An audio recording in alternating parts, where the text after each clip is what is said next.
The millionaire ignored his wife until at the party she wore a short dress, and he burned with jealous. Hello everyone. Before we begin today's story, I have a small favor to ask. Please hit subscribe and turn on the notification bell so you never miss our channel's new videos. It is quick, free, and the best way to support us in bringing you more dramatic stories. Your support means the world to us. Where are you watching from? Drop your city or country in the comments below. Thank you very much. Now, let us return to today's main story. The hum of the city was fading outside the glass walls of Cole and Roth Holdings, where the night lights of Chicago burned like silent witnesses. Inside the top-floor office, the air was thick with tension. Graham Cole stood by the window, his posture straight, his face unreadable. On his desk lay a folder sealed with red wax, one that held not a business deal, but a contract that would change both their lives. Across from him, Claire Bennett sat stiffly in her chair, her palms pressed tightly together. She had walked in expecting a job offer. Instead, she found herself listening to an impossible proposal. "I need a wife," Graham said finally, his tone calm, as if he were discussing quarterly profits. 6 months. Appearances only. You will receive enough to pay off your debts and cover your sister's medical expenses. Claire blinked, unsure she had heard him right. "You mean, a marriage? With you?" Her voice trembled between disbelief and anger. He looked at her with those cold gray eyes that seemed carved from marble. "It will be a contract, Miss Bennett, not a romance." He slid the folder across the table. "You will attend public events, maintain discretion, and never interfere with my work. In return, I will make sure your financial problems disappear." For a moment she said nothing. Outside, rain began to tap gently against the glass, like a clock counting down to a decision she was not ready to make. Claire had worked 2 jobs since her father died, saving every dollar to keep her sister's treatment going. She had dreamed of being a fashion designer once, but dreams did not pay hospital bills. And now, the man in front of her, cold, distant, impossibly rich, was offering a solution wrapped in humiliation. "I do not belong in your world," she whispered. Graham's expression did not change. "You do not have to belong. You just have to play your part." He rose, closing the contract. "You have 24 hours to decide." Then he left the room, leaving only the soft scent of his cologne and the echo of his expensive shoes fading down the marble hallway. Claire sat frozen long after he was gone. Her reflection in the dark window looked small, fragile, yet defiant. 6 months of pretending to be someone's wife. Could she really do it? Or was she about to sell her dignity for a chance to save her family?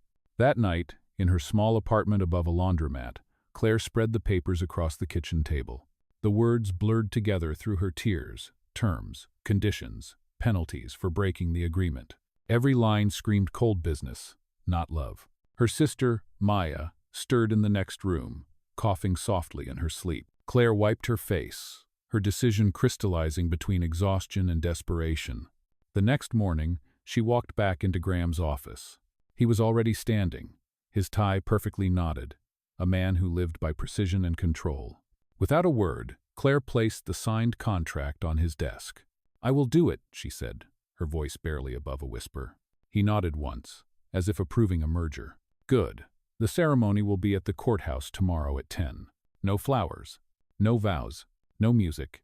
When the judge declared them husband and wife, Graham slipped a simple gold band onto her finger without meeting her eyes. The flash of a photographer's camera, the only witness hired to make it official, lit the silence. "Congratulations," the judge said with polite detachment. As they stepped out into the gray Chicago morning, Claire caught her reflection in the courthouse glass. Her name had changed, but her reality had not. She was Mrs. Cole on paper, nothing more. In the car, neither of them spoke. The driver opened the door in front of a towering mansion of glass and stone. "Welcome home," Graham said flatly, handing her a keycard. "Your room is on the east side. Dinner is at 7. Try not to be late." She stepped inside, her heels clicking against marble floors, her eyes tracing chandeliers that glittered like icicles. Everything was spotless, cold, and silent, just like him. When she reached her room, she found a note placed on the pillow in precise handwriting. Rule 1. Do not enter my office without permission. Rule 2. We will appear as a couple when necessary, nothing more. Rule 3. Keep the media out of your personal life. Rule 4. New questions. New emotions. Claire folded the note and placed it in the drawer. Her wedding ring glimmered faintly under the bedside lamp, a symbol of survival, not love. She sat by the window, watching the city lights blink far below, her heart heavy with the weight of choices she never wanted to make. Outside, thunder rolled across the lake. Inside, the newlyweds slept in separate rooms, divided by money, pride, and silence. And yet, neither of them knew that this cold contract would soon set fire to everything they thought they understood about love. Morning light spilled through the tall windows of the Cole mansion, touching the marble floors with a faint gold hue. Claire stood in the massive walk-in closet, surrounded by rows of designer suits and gowns she would never have chosen for herself. Every piece looked new, untouched, like everything else in this house. On the dresser lay a single note written in Graham's precise handwriting. "Dinner tonight with the board. Be presentable." Her first day as Mrs. Cole had begun. A team of stylists arrived just after breakfast. They spoke in polite whispers, measuring, trimming, brushing her hair into waves that felt foreign to her. One of them zipped her into a navy silk dress, elegant and sharp, nothing like the thrift store clothes she used to wear to the diner where she once worked. When she caught her reflection in the mirror, she almost did not recognize herself. Behind her, the head stylist smiled. "You look like a CEO's wife." Claire forced a small nod. Inside, she still felt like an imposter playing dress-up in someone else's dream. That evening, she followed Graham down the grand staircase to the waiting car. He looked impeccable in a dark gray suit, his cufflinks glinting under the chandelier. The silence between them was heavy, filled with unspoken boundaries. She wanted to say thank you for the clothes, for the effort, but his face was unreadable. At the restaurant downtown, flashbulbs popped as they entered. Photographers were always stationed outside, ready to capture the city's favorite businessman. Graham placed a steady hand on her back, the gesture careful and rehearsed. "Smile," he murmured under his breath. She obeyed, stepping into the glow of cameras like an actress hitting her mark. Inside, the board members of Cole and Roth greeted them with polished smiles and glasses of champagne. Graham introduced her only as "my wife, Claire," nothing more. They asked her where she studied, what she did before the marriage. "I am a designer," she said softly. A few eyebrows lifted. One man chuckled. "Interesting. Fashion and finance under the same roof." The laughter felt sharp, like glass. Graham did not defend her, only adjusted his tie and changed the subject. Dinner passed slowly, a blur of polite conversation and the metallic clink of cutlery. Claire kept her smile fixed, her heart tight in her chest. When they finally stepped outside, the cool night air felt like freedom. She pulled her coat around her shoulders and whispered, "You could have said something." Graham stopped beside the car door. "About what?" "That I am more than a name on a contract," she said, her voice breaking. He looked at her for a long moment, his expression unreadable. Then he said quietly, "Do not take things personally. It is business, not life." Quote, he got into the car, leaving her standing under the streetlight for a heartbeat longer before she followed. The next morning, she found a printed schedule slid under her door. Etiquette lessons, dining rehearsals, social training. It was clear her role was to fit the image, nothing else.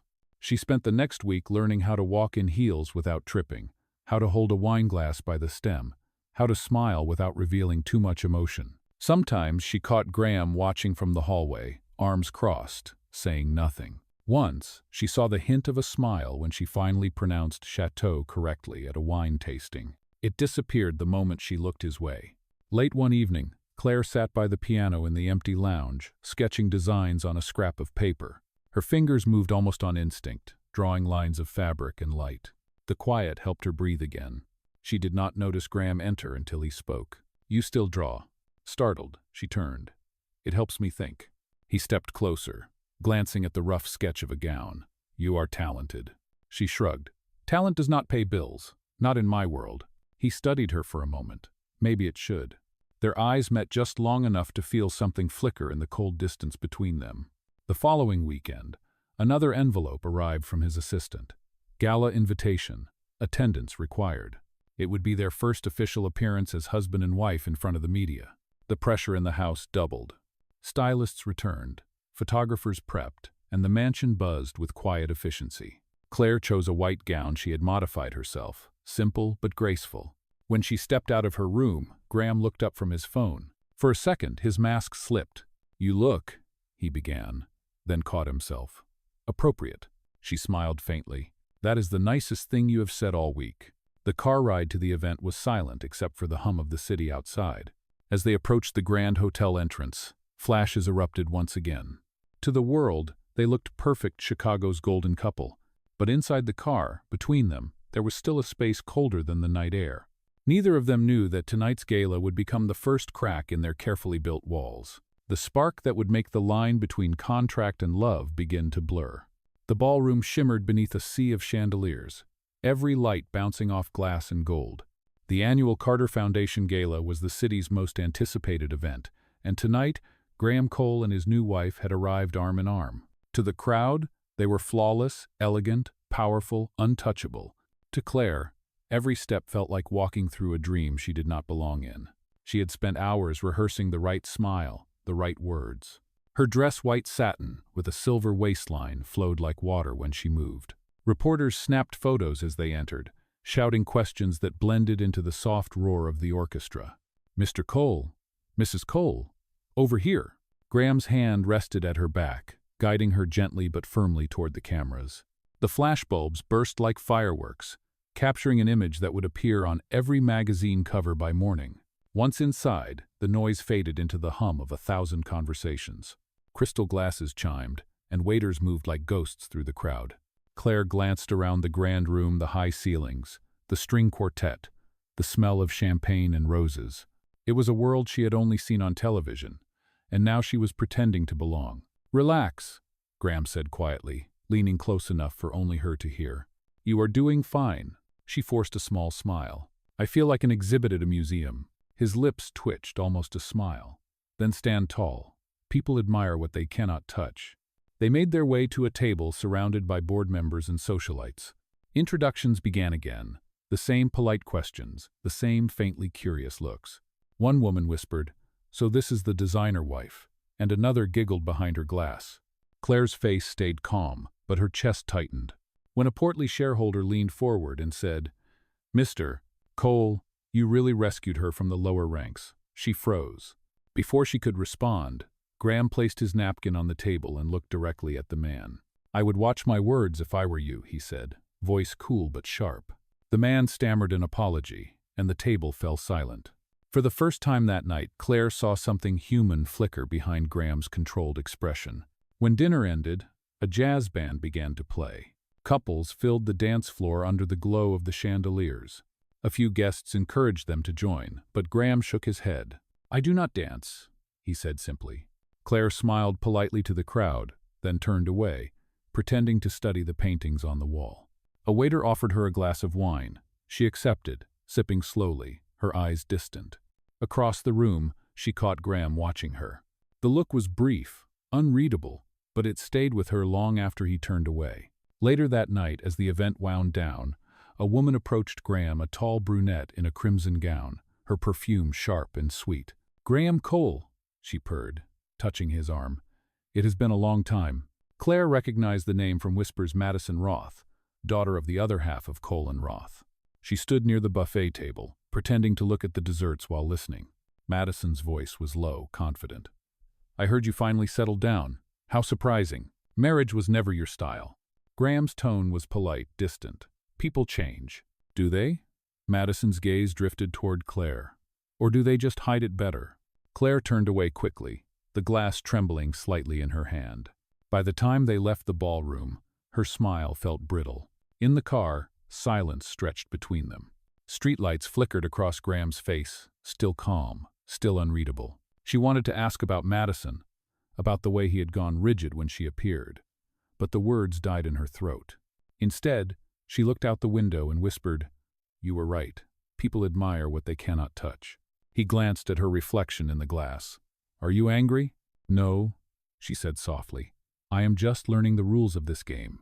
Back at the mansion, Claire slipped out of her heels and sat on the edge of her bed. The night felt heavy on her skin, the perfume of the ballroom still clinging to her hair. On the vanity, the wedding ring gleamed faintly under the lamp. She turned it slowly between her fingers, the cold metal pressing against her palm, a symbol without warmth. When she finally looked up, Graham was standing in the doorway, still in his suit, tie loosened. "You handled yourself well tonight," he said quietly. "Thank you," she replied. "I am learning." Quote, He nodded once, hesitated, then stepped inside. I meant what I said earlier. You do not have to prove yourself to them. She met his eyes. Maybe not to them, but perhaps to myself. For a moment, he looked as if he wanted to say something more. Then his phone buzzed. He glanced at the screen, his jaw tightening. Without another word, he turned and walked out. Claire sat in the silence he left behind. Outside, snow had begun to fall, soft and steady against the window. She closed her sketchbook and whispered to herself, 6 months. 6 months to play the role. 6 months to remember who she was before all this. But she did not yet know that something had already shifted. For the first time, when she thought of Graham Cole, she did not think only of the contract. She thought of the quiet way he had defended her, of the flicker of warmth in his eyes. And though she would never admit it aloud, part of her began to wonder if hearts could break even inside a deal written in ink. The following morning, sunlight crept through the tall windows of the Cole mansion, scattering across the marble floors. The air was still, heavy with unspoken tension from the night before. Claire woke earlier than usual, her head filled with fragments of conversation, flashes of Madison's red dress, and Graham's silence. Downstairs, she found the breakfast table already set. Graham sat at the far end, reading the morning paper as if nothing had happened. The smell of coffee filled the air, rich and bitter. Claire took her seat across from him, smoothing the hem of her pale blue blouse. Neither spoke for several minutes. The quiet clatter of silverware was the only sound. Finally, she broke the silence. You defended me last night. Thank you for that. He looked up, eyes calm but distant. You did not need me to. You held your own. I was not sure you noticed.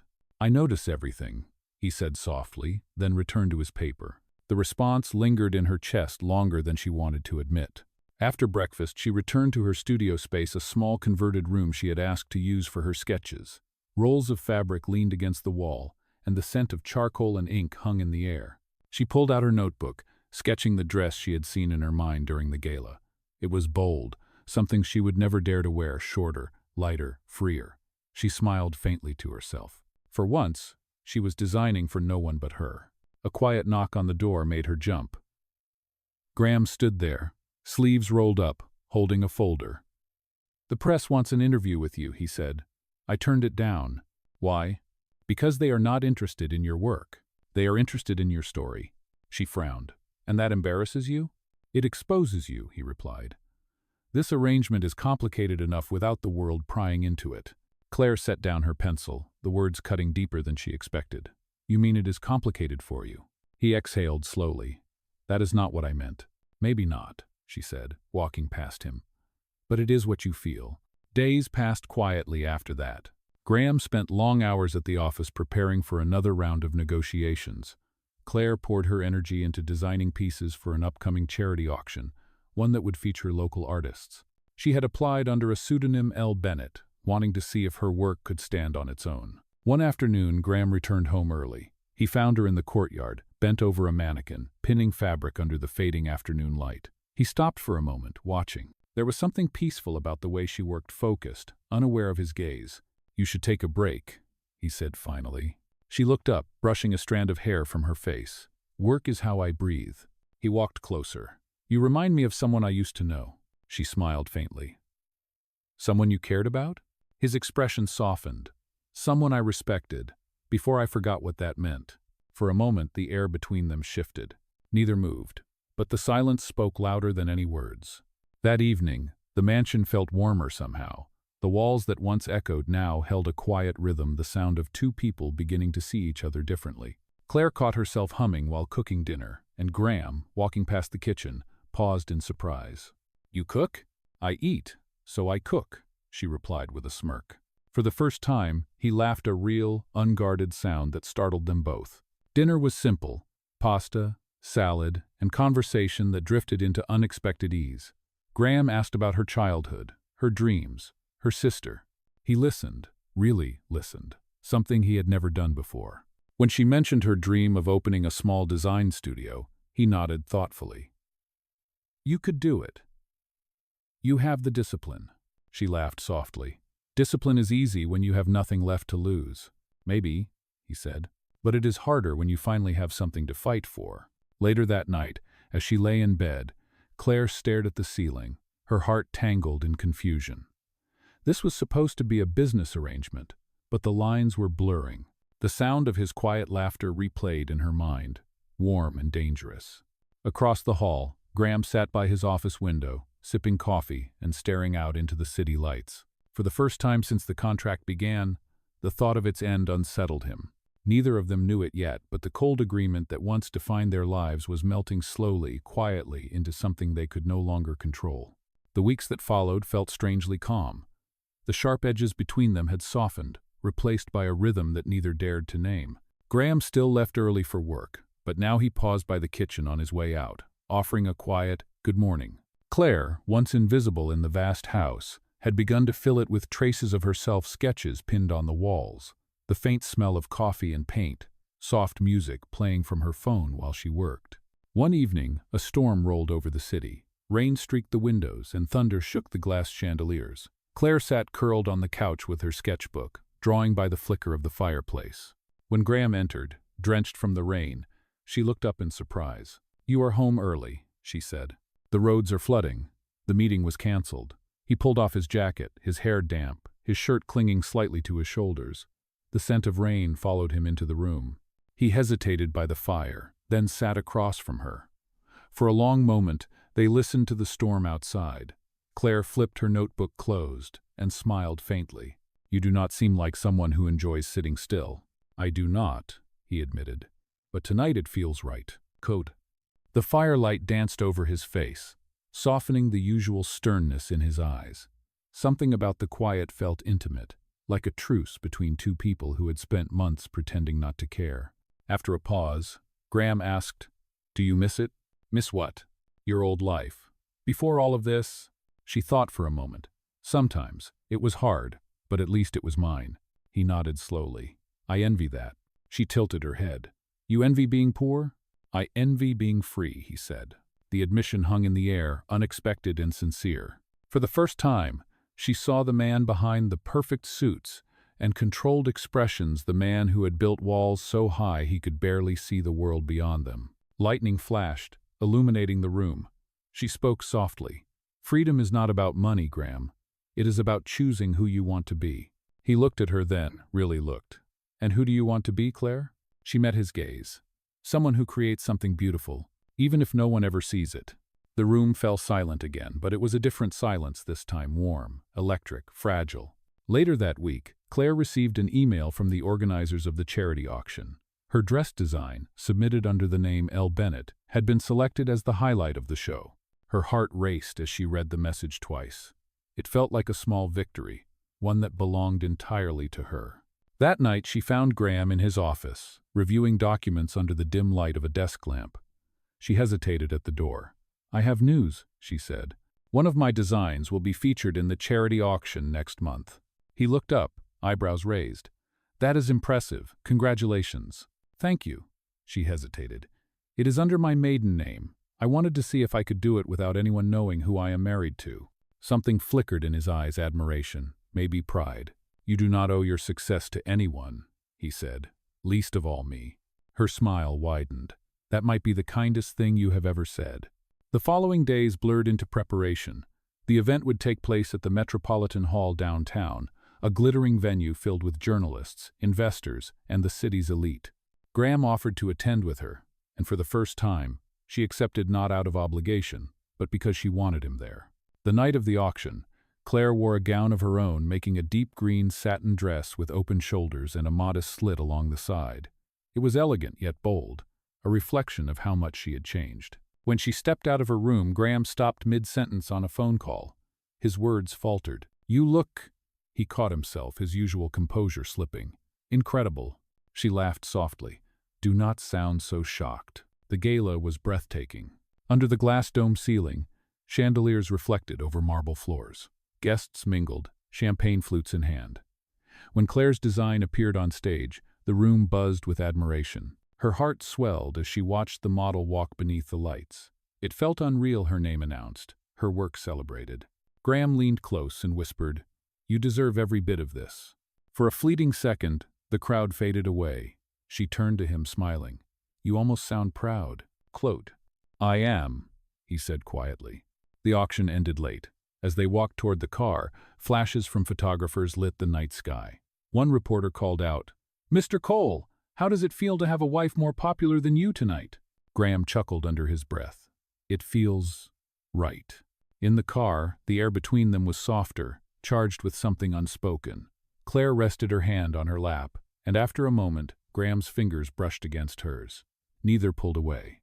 Back at the mansion, she stood by the window, looking out over the rain-soaked city. Graham joined her, silent for a moment. Then he said quietly, "You changed the way this house feels." She turned to him. "How is that?" "It used to echo," he said. "Now it breathes." Before she could reply, he reached out, gently tucking a strand of hair behind her ear. The gesture was small, but her breath caught. Neither spoke again. The city lights shimmered below them, and for the first time, the mansion no longer felt cold. It felt like the beginning of something real. The days after the charity auction passed quietly, but something between them had undeniably changed. The polite distance that once defined their marriage had begun to blur, replaced by small, unspoken gestures, morning coffee left on the counter, shared glances at dinner, quiet laughter that no longer felt forced. Graham had become softer somehow. The sharp precision that once ruled every word and movement had given way to something almost tender. Claire noticed it in the way he listened, in the way his voice lowered when he said her name. Yet beneath that warmth, both knew there was a wall neither had dared to climb. One evening, Graham returned home late from a meeting. His shoulders looked heavier than usual, his tie loosened, his eyes tired.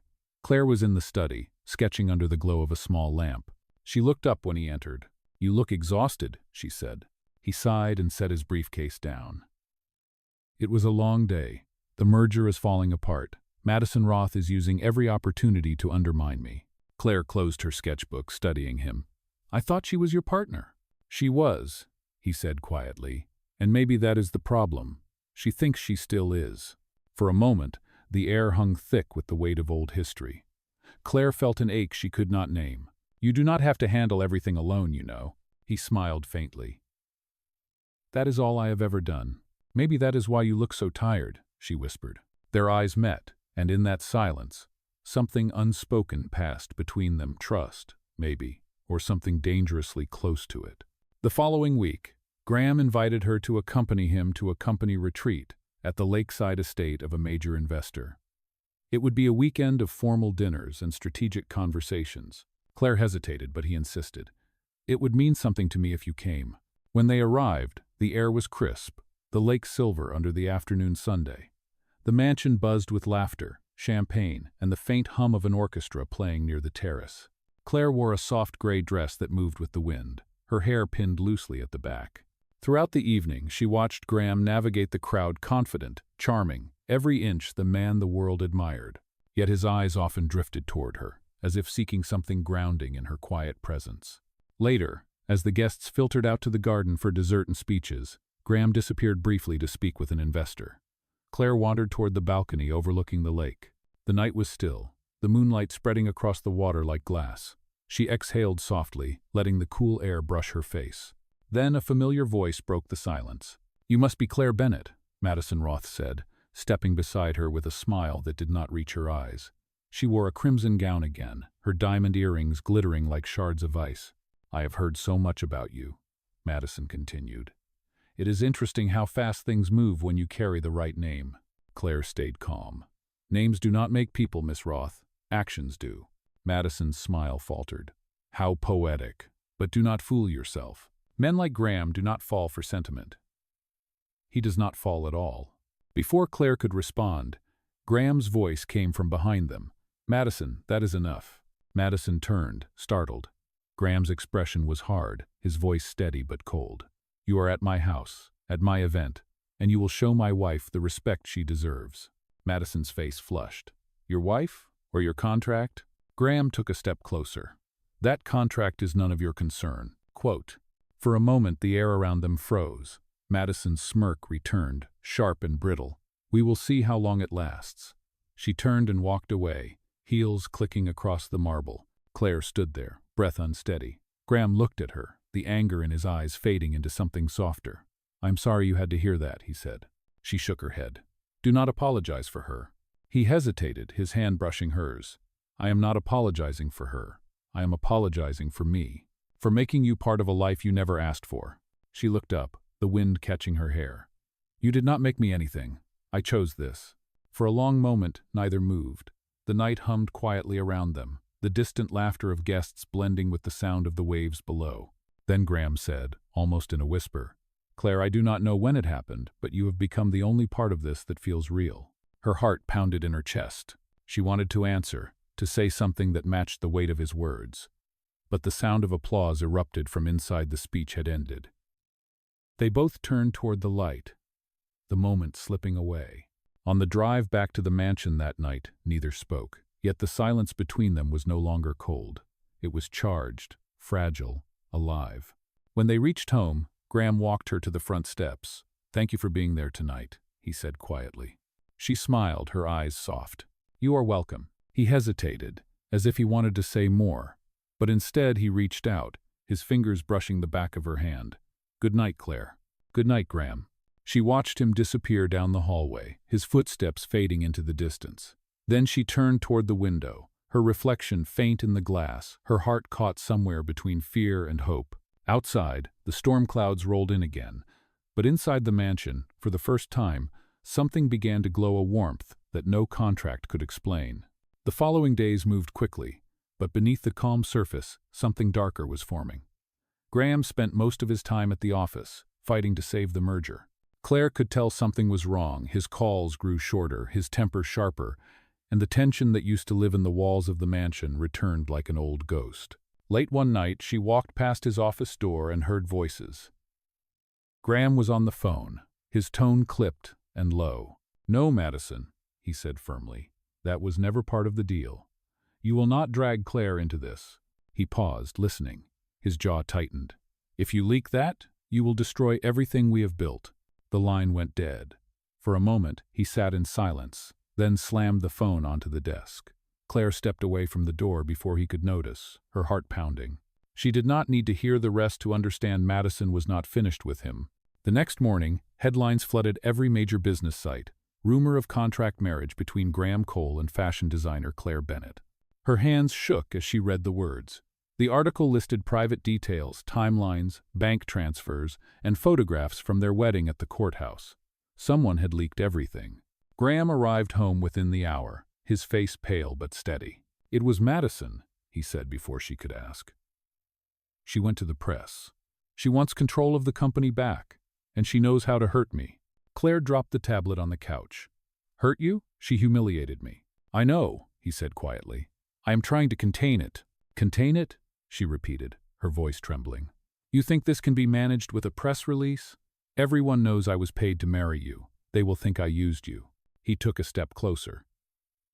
"Then tell them the truth." Kabu. Her eyes filled with tears. "And what is the truth, Graham? That I was desperate, and you were lonely? That somewhere between lies and signatures we started to care?" He opened his mouth, then closed it again. There were no words that could fix what had already broken. For the rest of the day, the house was silent. Reporters gathered outside the gates. Flashbulbs burst whenever the door opened. Claire stayed upstairs, the blinds drawn, scrolling through messages she wished she had never seen. By evening, she packed her things. Graham found her in the doorway of her room, suitcase by her side. "Where will you go?" he asked. "Somewhere no one knows my name," she said. "You do not need me here to make things worse." He moved toward her, desperate now. "You think I care about the press? Claire, you changed my life. I will fix this. Go call." "You cannot fix what was never real," she said softly. Before he could answer, she stepped past him and walked down the hallway. Her footsteps echoed through the house like a closing chapter. Days passed. The story spread across television and social media. Every photo of her face was paired with words like gold digger and fake marriage. Graham gave a press conference, his voice calm and controlled. "Yes, our marriage began as a business agreement, but somewhere along the way, it became more. I care about Claire Bennett, and I will prove it." But the damage had been done. Claire stayed in a small apartment near the art district, trying to rebuild her routine. She poured herself into her designs, blocking out everything else. Still, each night she found herself looking out the window, wondering if he was awake too. One evening, as she closed her studio, a familiar figure stood in the rain outside Graham, holding an umbrella. He looked exhausted but determined. "I told you not to come," she said, her voice trembling. "I had to," he replied. "The board voted me out this morning. Madison won, but I do not care. I will not lose you too." She stared at him, stunned. "You gave up everything?" "I did not give it up," he said.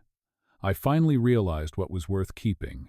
Rain fell harder, streaking down his face, mixing with the ache in his eyes. He took a step closer. "Claire, I am sorry for every rule, every wall, every time I made you feel small. I thought control would protect me, but it only kept me alone." Her chest tightened.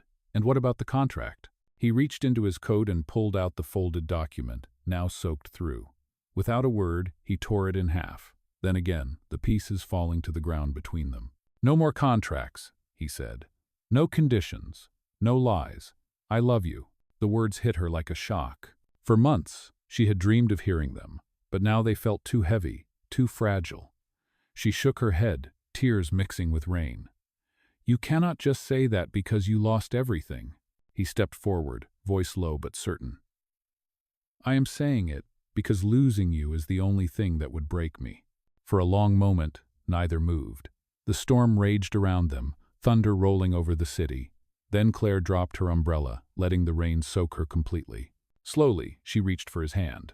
When their fingers met, something shifted. The noise of the world fell away, leaving only the sound of their hearts, steady and human. In that moment, beneath the storm that had once defined them both, the millionaire and the woman who had once signed away her freedom finally stood as equals. And for the first time, the story between them felt real. The morning after the storm, the city felt washed clean. Rainwater glistened on the streets, and the air carried that quiet calm that comes after chaos. Claire woke in her small apartment to the soft hum of the heater and the faint smell of coffee from the cafe downstairs. For a few seconds, she forgot everything: the headlines, the pain, even the confession in the rain. Then reality returned. On the night before, she and Graham had stood in the storm, hearts bare, words spilling like truth long denied. But she had not followed him home. She had needed time to understand if what he said came from love or from loss. Days passed without a word between them. Claire focused on her work, finishing the final pieces for her upcoming fashion showcase. Her hands moved with purpose, but her mind was restless. Each time her phone buzzed, her heart skipped. Still, she did not call him. Meanwhile, Graham was rebuilding from the ruins. Madison Roth had taken over his position at the company, but his name still carried weight. Investors who once turned their backs began to reach out, not for business, but to check on him. For the first time, Graham realized what it meant to lose everything except his integrity and maybe, if he was lucky, the woman who had changed him. One evening, as Claire prepared to close her studio, her phone rang. The caller ID read unknown. She hesitated, then answered. "Claire," his voice said softly, "please do not hang up." Her breath caught. Graham, quote, "There is something I need to show you," he said. "Please, just come to the gallery on Main Street, one last time." She could have refused, but something in his tone, steady, hopeful, raw, made her agree. When she arrived, the gallery was quiet except for the soft hum of lights. The space glowed with golden reflections from framed sketches and photographs. But what caught her breath was the centerpiece, a glass case displaying a folded piece of paper, the shredded contract, carefully preserved, framed under the words, "The end of a transaction, the beginning of truth." Graham stepped forward from the shadows, dressed simply, no tie, no armor. "I bought this gallery for one night," he said, "to show you what I have learned." Claire's eyes moved along the walls. Each frame held something familiar: her first sketch, the photograph from their courthouse wedding, the newspaper headline about the scandal, and finally a blank canvas labeled, "Our New Beginning." "You turned our mess into an exhibit?" she asked, half smiling. "I turned my mistakes into something honest," he said. "Every image here is a moment I took for granted. Every piece reminds me that love is not built on control or reputation. It is built on humility." Quote. She walked closer, her voice barely above a whisper. "And what do you want me to say?" He took a slow breath. "Say that you can forgive me. Say that I still have a chance to prove that this is real." The silence stretched, thick with the weight of everything they had been through. Finally, Claire spoke. "You cannot erase what happened, Graham. But maybe it is not about erasing. Maybe it is about building something new. Her fingers brushed the glass covering the torn contract. You already tore it once. Now I think it is time to stop looking at what broke us. She turned toward him, her eyes soft. Do you still have that wedding ring? He reached into his pocket and nodded. I never took it off. Claire smiled faintly. Then maybe we start again. No contracts, no rules, just choice. Graham stepped closer, his voice low. Then I choose you. He took her hand and slipped the ring back on her finger. The metal was cool against her skin, but the warmth in his touch was real. Around them, the lights dimmed slightly, the gallery bathed in the soft glow of the exhibit. Outside, people began to gather, looking through the windows, drawn to the unexpected display of vulnerability in a world of pretense. Claire leaned her head against his chest, her voice steady. Do you know what this means? He smiled. It means we are finally real. Yektart. For the first time, there were no signatures, no clauses, no deadlines, only two people standing together, not as billionaire and designer, but as man and woman who had learned that love, once chosen freely, is the only contract that truly lasts. The lights reflected in the glass case one last time, turning the torn pages of their past into a symbol of something unbreakable. A year later, the story of Graham and Claire had turned into something no one could have predicted. The scandal that once filled headlines had long been forgotten, replaced by a quiet admiration for the couple who had survived it. The same magazines that had mocked their marriage now called them the city's most unexpected love story. The opening of Claire's first official fashion line, Pearl and Ink, drew crowds from across Chicago. Every gown reflected the journey she had walked, elegance born from strength, beauty touched by truth. The show was held at the same gallery where Graham had once framed their broken contract, now transformed into a permanent art space supporting young designers. As the last model walked the runway, applause filled the room. Cameras flashed, lights shimmered, and in the front row, Graham stood watching her not as a CEO guarding his image, but as a man deeply proud of the woman beside him. When the show ended, Claire stepped onto the stage. Her voice carried softly through the microphone. This collection is not about perfection. It is about starting over, about learning that the things that break us can also build us. She smiled toward Graham. It is about choosing love, even when it scares you. The audience rose to their feet, clapping, some even wiping away tears. Graham walked to the stage and took her hand, his eyes shining. You once told me that freedom means choosing who you want to be, he said. Thank you for choosing me. Quote. Laughter rippled through the crowd as Claire leaned in and whispered, only because you finally learned how to smile. After the show, they stepped outside together. The night air was cool, the city lights glittering on the wet pavement. Graham wrapped his arm around her shoulders as they walked toward the waiting car. Do you ever think about how it all began? He asked. All the time, she replied. It started with a contract. It ended with a promise. He nodded slowly. And it was worth every storm. They stopped at the corner, where the street lights glowed gold against the quiet hum of the city. Claire reached into her purse and pulled out something small, a piece of folded paper, laminated and worn from time. It was the same note she had once found on her pillow during their first night in the mansion. Rule 1. Do not enter my office without permission. She handed it to him, smiling. You might want to rewrite your rules. Yexto. He took the paper, laughing softly. I already did. From his pocket, he pulled a small card printed in neat handwriting. Rule 1. Always let her in. Claire laughed, and the sound echoed down the street, warm and alive. She leaned against him, her head resting on his shoulder. I guess some contracts are meant to last forever, she said quietly. Only the ones written in love, he replied. As they walked toward their car, the city faded into a soft blur of lights behind them. Inside the window of the gallery, a final exhibit had been added, 2 wedding rings intertwined, displayed above a single phrase, from contract to choice. The camera of the world might have stopped watching, but their story was far from over. It had simply found its peace no longer bound by paper but by trust, forgiveness, and the kind of love that only grows stronger after surviving the fire. For once, there was no performance, no image to maintain, only a man and a woman walking side by side, free, equal, and finally, completely real.